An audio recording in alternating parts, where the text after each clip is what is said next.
who have been the Habs' biggest surprises this season, good and bad? Well, it's hard to really look at the positive side when it's a season where they're not making the playoffs again. But you would have to say Nick Suzuki has been the good sign of the season. First year playing in the NHL, a lot of questions going into the year was, is he going to make the NHL or will he go down to the Laval Rocket? A lot of people were thinking that perhaps Ryan Poehling would have the edge on that, but he's been in the NHL. It's been a difficult year. He hasn't let it phase him as a rookie, and he's been putting up all kinds of points, and I think that's great for Suzuki, and hopefully he can continue going forward. The bad part is, how do you have a second season where you do not have a backup goaltender to Carey Price? Wouldn't you have learned your lesson from last year and having to ride Carey Price towards the end of the year, trying to get into the playoffs to know that you would go out and get a good backup goaltender? And that is not the case. And unfortunately, I think Carey Price has been overworked. And if he's your future, you don't want to overwork your goaltender at that point. So to me, that's the disappointing part. The positives, all right. Suzuki, Mete, obviously these are young, exciting players. I think one of the big, surprises for me is Jeff Petrie. Mm-hmm. I did not see Jeff Petrie coming into the role that he has been playing and in a leadership role. And I mean, he's offensively, he's sound. I mean, defense still a little bit, I wouldn't put him on the first penalty kill, but he's definitely up there. Listen, the letdowns are I think, Carey Price's inconsistency for me this year, especially at the beginning of the year.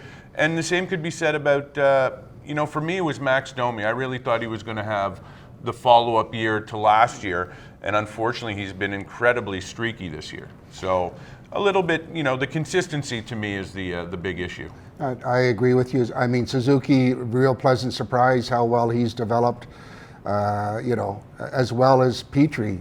Mentioned Petrie. I mean, this guy, when Weber went down, he picked up the slack and has done one great job in filling that void, and he's been a really good player for them and consistently contributing on the offensive side, and that's a big bonus for the team. Yeah, it's hard not to choose Suzuki as the most positive surprise. In terms of biggest negative surprise, if I've said it once, I've said it a million times. The team, I came into the season with such optimism because of how the team finished last year and battled, and it's just been so, they didn't really change that much, but I don't know what happened to their mind and the mentality, and it's been surprising how they've done so poorly this year.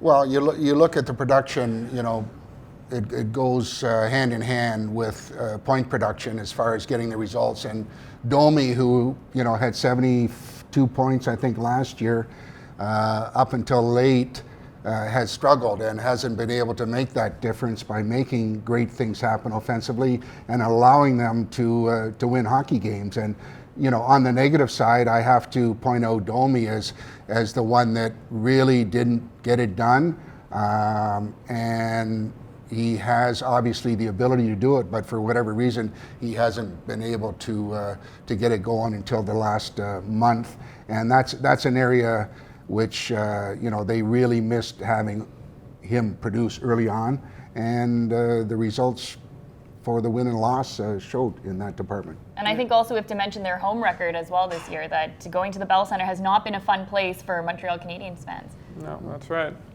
All right, we'll check out this week's full episode on hockeyinsideout.com now.